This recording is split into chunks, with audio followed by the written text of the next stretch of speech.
Et la renommée de Jésus se répandit aussitôt dans tous les lieux environnants de la Galilée.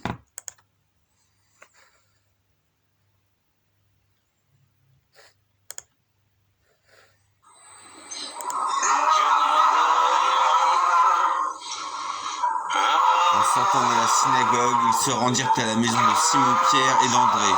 La belle-mère de Simon était couchée, ayant la fièvre, et aussitôt on parla d'elle à Jésus. Jésus va voir la vieille femme alitée. S'étant approché, il la fit lever en lui prenant la main, et à l'instant la fièvre la quitta. Puis elle les servit. Le soir, après le coucher du soleil, on lui amena tous les malades et les démoniaques, et toute la ville était rassemblée devant sa porte.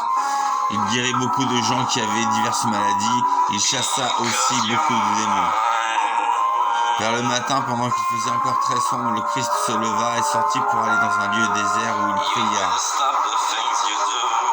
Jésus, agenouillé et joint les mains, et prie silencieusement.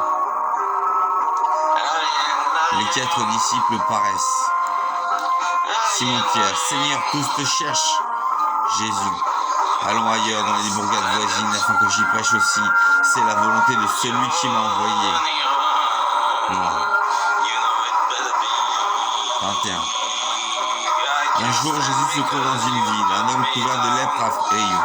En voyant Jésus, l'homme se jette devant lui, le front contre le sol, et lui fait cette prière. Seigneur, si tu le veux, tu peux me guérir. Jésus tend la main, il touche le lépreux en disant, je le veux, sois guéri. Et aussitôt la lèpre le quitte. Jésus donne cet ordre à l'homme. Ne dis rien à personne, mais va te montrer au prêtre. Tu offriras le sacrifice que Moïse a commandé, ainsi tous sauront la preuve que tu es guéri. Les gens parlent de plus en plus de Jésus. Des foules nombreuses se rassemblent pour l'écouter, pour se faire guérir de la maladie. Mais Jésus part seul dans des endroits isolés et il prie. Un jour, Jésus est en train d'enseigner. Des pharisiens et des maîtres de la loi sont assis à côté de lui. Ils sont venus de tous les villages de la Galilée, de la Judée et de la ville de Jérusalem. La puissance du Seigneur Dieu est avec Jésus pour qu'il guérisse des malades. Des hommes arrivent, ils marchent, ils portent sur une natte quelqu'un qui est paralysé. Les hommes cherchent à faire entrer le malade dans la maison et à le placer devant Jésus, mais ils n'arrivent pas à le faire entrer à cause de la foule.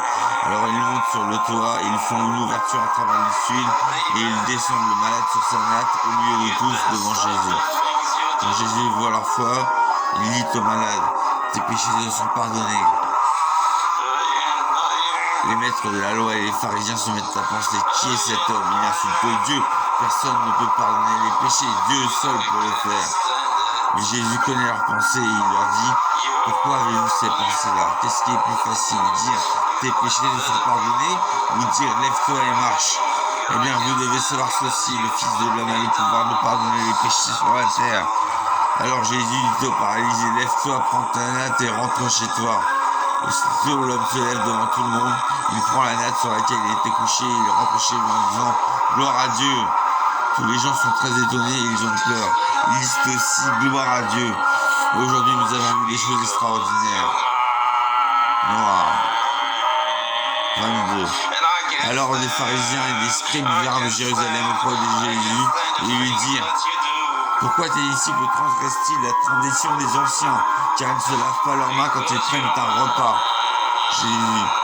Pourquoi les pharisiens, les sadduciens et les scribes transgressez-vous le commandement de Dieu au profit de votre tradition? Car Dieu a dit, honore ton père et ta mère, et vous vous dites, celui qui dira à son père ou sa mère, ce dont j'aurais pu t'assister est une offrande à Dieu, n'est pas tenu au doigt sa père et sa mère. Vous annulez ainsi la parole de Dieu au profit de votre tradition hypocrite. Isaïe a bien prophétisé sur lui en disant, ce peuple m'honore des lèvres, mais son cœur s'est éloigné de moi. Ce n'est pas ce qui entre dans la bouche qui souille le corps, c'est ce qui sort qui souille la bouche. Alors les disciples de Jésus entourèrent et lui dirent, sais-tu ce que les pharisiens et les scribes ont été scandalisés par tes paroles? Jésus, toute plante qui n'a pas été plantée par mon Père sera déracinée, laissez-les, ce sont des aveugles conduisant des aveugles. Ne comprenez-vous pas que ce qui entre dans la bouche va dans le ventre, puis dans des endroits secrets, mais ce qui sort de la bouche sort du cœur, c'est ce qui peut souiller l'homme. Noir. 23. Jésus vint à Nazareth où il avait été élevé. Le jour du sabbat, il entre dans la maison de prière, c'est son habitude. Il se lève pour faire la lecture des livres saints. On lui donne le livre du prophète Ésaïe. Jésus ouvre le livre et trouve le passage suivant. L'Esprit du Seigneur est sur moi. Oui, il m'a choisi pour apporter la bonne nouvelle aux pauvres. Il m'a envoyé pour annoncer aux prisonniers, vous êtes libres, et aux aveugles, vous verrez clair de nouveau. Il m'a envoyé pour libérer ceux qui ne peuvent pas se défendre, pour annoncer, c'est l'année où vous verrez la bonté du Seigneur. Jésus ferme le livre, il le rend au serviteur et s'assoit. Dans la maison de prière, tous ont les yeux fixés sur lui. Alors il leur dit, vous avez entendu ce que les livres saints annoncent. Eh bien aujourd'hui, cela s'est réalisé. Tout le monde est dans l'admiration et s'étonne des paroles merveilleuses qui sortent de sa bouche. Ils disent, pourtant cet homme-là, c'est bien le fils de Joseph. Jésus leur dit, vous allez certainement me citer ce proverbe, médecin, guéris-toi toi-même. Et vous allez me dire, nous avons appris tout ce que tu as fait à Capernaum. Fais donc les mêmes choses ici dans ton village. Puis Jésus ajoute, oui, je vous le dis, c'est la vérité, un prophète n'est jamais bien reçu dans son village. Vraiment, je vous le dis, à l'époque du prophète Élie, il y avait beaucoup de veuves dans le peuple d'Israël. En ce temps-là, c'était la famine dans tout le pays. Pourtant, Dieu n'a pas envoyé Élie pour se aider une veuve d'Israël. Il l'a envoyé chez une veuve qui vivait à Sarepta, dans la région de Sidon. À l'époque du prophète Élisée, il y avait aussi beaucoup de lépreux dans le peuple d'Israël. Pourtant, Élisée n'a guéri aucun lépreux d'Israël, mais il a guéri Naaman, on ne sait rien. Dans la maison de prière, tout le monde était très en colère contre cela. Ils se lèvent tous et font sortir Jésus du village.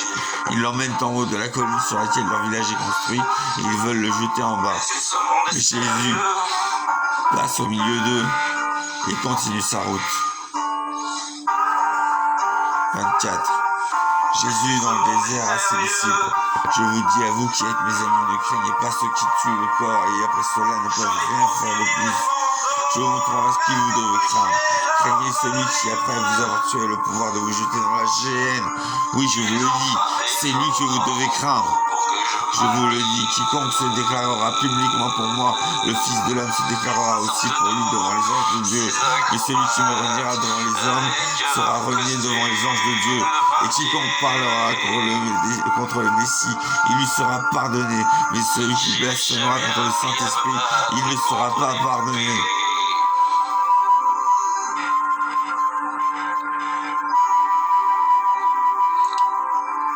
Gardez-vous soin de toute avarice, car la vie d'un homme ne dépend pas de ses biens, soit-il dans l'abondance. C'est pourquoi je vous dis, ne vous inquiétez pas pour votre vie de ce que vous mangerez, ni pour votre corps de ce que vous serez vêtu, car la vie est plus que la nourriture, et le corps plus que le vêtement. Qui de vous, par ses inquiétudes, pourra ajouter une coudée à sa vie? Sinon vous ne pouvez pas la moindre chose. Pourquoi vous inquiétez-vous du reste? Considérez comment croît Stémis. Il ne travaille, il ne suit. Cependant, je vous dis que Salomon même, dans toute sa gloire, n'a pas été vêtu comme l'un d'eux. Non, ne cherchez pas les richesses du monde, car ce sont les païens qui les cherchent. Cherchez plutôt le royaume des dieux, et toutes ces choses seront données par-dessus. Le Seigneur connaît vos besoins. Vendez ce que vous possédez, et donnez-le en aumône. Faites-vous des bourses qui ne suivent pas, un trésor inépuisable dans les cieux, où le voleur ne dérobe point, et où la teigne ne détruit point. Venez à présent, mes amis, nous devons retourner au temple à Jérusalem où je dois enseigner. Moi,